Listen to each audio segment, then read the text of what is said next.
Lost in London Live, featuring a Q&A with Woody Harrelson afterwards. Phil, do you know anything about Lost in London? I've heard about it. It's a whole live movie and everything like that. And I remember hearing about it ages ago. I didn't really follow along. I thought, oh, this is just a Facebook stunt or whatever it is, a sort of PR thing just to get you interested. But people would do it. Maybe if something goes wrong, people would write about it. But it kind of came and went. Well, I think you should all be paying attention to it, really. I think it's Woody Harrelson's directorial debut, certainly very, very early in his directing career. Did he direct it? Yes, he did. He also wrote the screenplay, and I think he was involved in producing it as well. It's a sort of confessional story. It follows a real incident in his life where he is alleged to have assaulted a taxi, not the taxi driver, but a taxi, broken an ashtray, caused some damage, and then run away and been pursued by police who then arrested him. And then he had to spend the night in the clink and all that sort of stuff. And he's described it as the worst night of his life. So he's decided to bare his soul and write a screenplay about it. So is he Woody Harrelson in the film? He is playing himself, that's right. But you've already put your finger on it, Phil. The most fascinating and easy to sweep aside thing about this is that it was live. They rehearsed it, but absolutely everything was live. The camera feed, the audio feeds, the performances, all the sort of circumstances of filming it in London, really in London, between 3 a.m. and 5 a.m. in the morning. They just took that feed and projected it directly into cinemas in America and in the UK as well. So, you might think, well, that's not so different from a stage play, right? That's live in front of an audience. It's very different. There was no audience, so you're not acting to people. You're acting to a camera at 3 a.m. in the morning, knowing that it represents millions of people across the world, but also the audio work. Like, all that stuff that you do in post-production, you can't do it in post. You've got to do it on the day. The lighting's got to be spot on. The focus has got to be right. The staging and the blocking of the actors has got to be right. You can't get in the way of the cameraman. You can't fall over and restart the shot. Everything is live and it's all one take, one actual take. That is very impressive, and maybe I was wrong to dismiss it. I feel a bit guilty now. But the thing is what I'm wondering is it a closed set? As in, is it everyone on the camera, actors and extras, or is it they're filming amongst real life going on? Definitely actors and extras. Yeah. So everything is controlled, but that's live. More impressive because it meant that the amount of coordination that had to be done and the cues that actors had to be ready for had to be on the moment. And the thing that blew me away more than anything else, and this was the question I asked Woody Harrelson, he gave me a great answer, was I have no idea how they achieved the sound in particular, because the audio is clear. You always hear the person you're supposed to hear. It fades in between soundtrack, DJ style feed, audio being played directly into the feed, ambient noise, and actors within the ambient noise, and also music that's being played in the scene. So there's a great sequence where Woody Harrelson is almost dancing out his frustration in a jail cell, and at the climax of his dance out, he stops, as does the music. So there's a musical cue that stops as he stops, but he can't have heard it.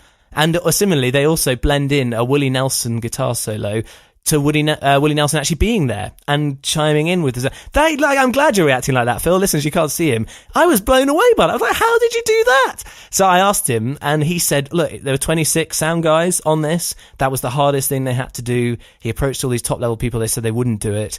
And in rehearsals, loads of stuff kept going wrong. You kept on hearing the wrong people. Like, you didn't hear the people in the scene. You heard the people off camera. He said that was exhausting and stuff. So in terms of its technical achievements, please do not dismiss this. I think it's incredible. And what a brave choice for your directorial debut, because it's all about Woody. It's his life, it's his skills, it's his direction, it's his project. It's his story. If it went terribly wrong, people would just be like, oh, that's embarrassing.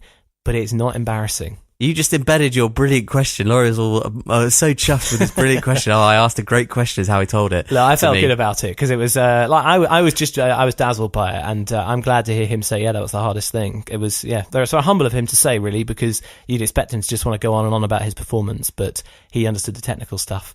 As a film, yes. What is it like? Thank you for asking. That was what I was going to say.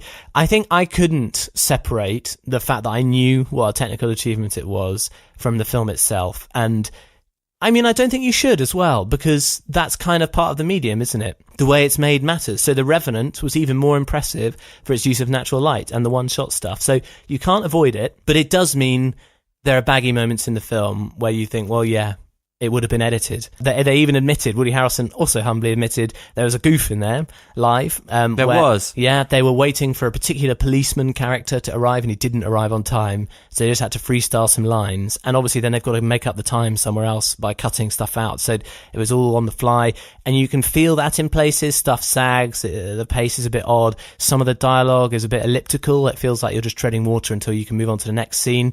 That's particularly obvious, but still really enjoyable in a sequence in a nightclub where Woody Harrelson bumps into Owen Wilson, who I didn't know was in the... No way. He's great. And they have a little bantery story where they make fun of each other's films, each other's appearances, and Owen Wilson goes on about Wes Anderson being his best friend, which really upsets Woody Harrelson. And then they'll talk about Wes Anderson's films being a bit precious. And like, it's just great. Like, there's so much natural charm and wit and skill in there that it is dazzling. But I mean, it's probably not everyone's cup of tea as a film on its own terms. It's quite meandering. Do you feel it's like very anecdotal? It's worth it, though. Yeah, I think it's really impressive, and no one's done anything like it before. That's not a lie, it's true.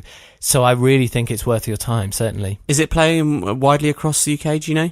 I don't think it's very wide. It was a tiny release for the actual live thing, so this is just a recording, but it is as live. I know in Oxford, the Phoenix Picture House is playing it, and I think it's worth a look. I think you should have a look through your listings, because you will have a nice time, certainly. It's funny, it's enjoyable, he's charming, and yeah, it's great. Okay, man, cool. What's the grade then?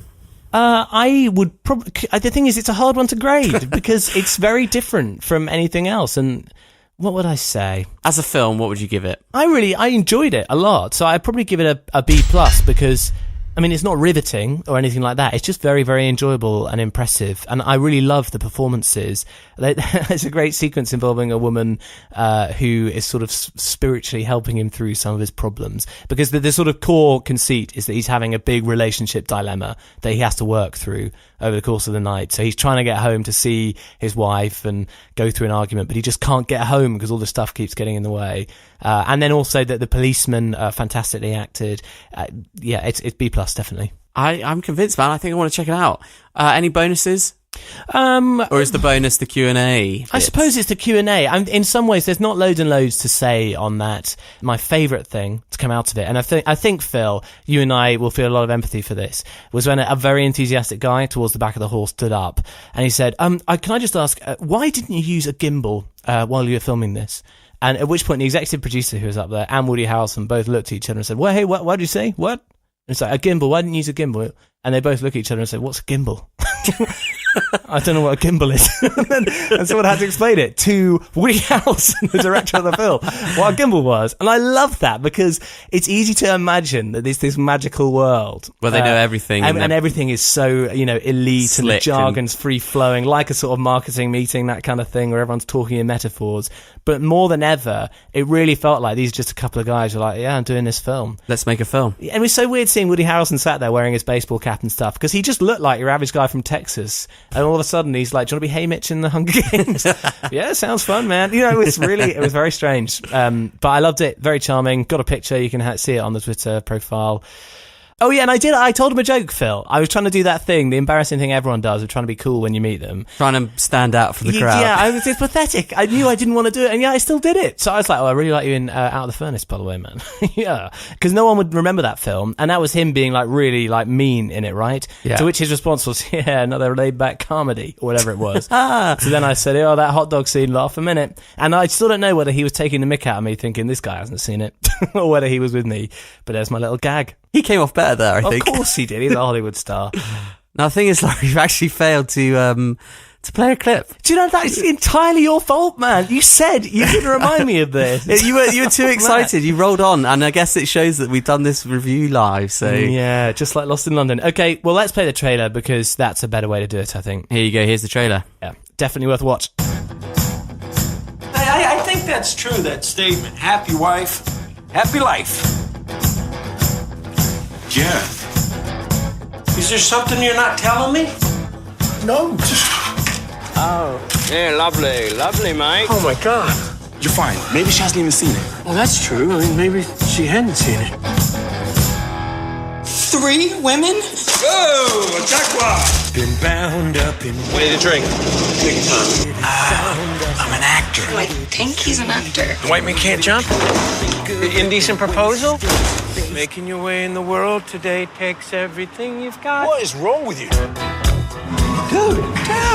It's just really sad. Yeah. I mean, it's like a mangy dog that no one wants to pet. You begging your beggar for money? You're just like, get this dog out of here. You know he's never gonna make it to daybreak because he's gonna get run over by a cab. Stop this freaking cab right now! I am so disappointed. It's a cosmopolitan, it's a man's drink. You offering me a brew? All right, here we go. Bono on speakerphone. You like Paul McCartney? Give it to me now. Give it to him now. I'm your friend, I'm gonna support you, but how do you support a scumbag? That's our challenge. I mean, obviously it's not about me right now, but... Don't make me run. Stop there now. I don't know if just being with me is ever going to be enough for you. You're the next football killer. Or am I the next football killer? I'm Larry Plant. You got out acted by a dog. No, I didn't.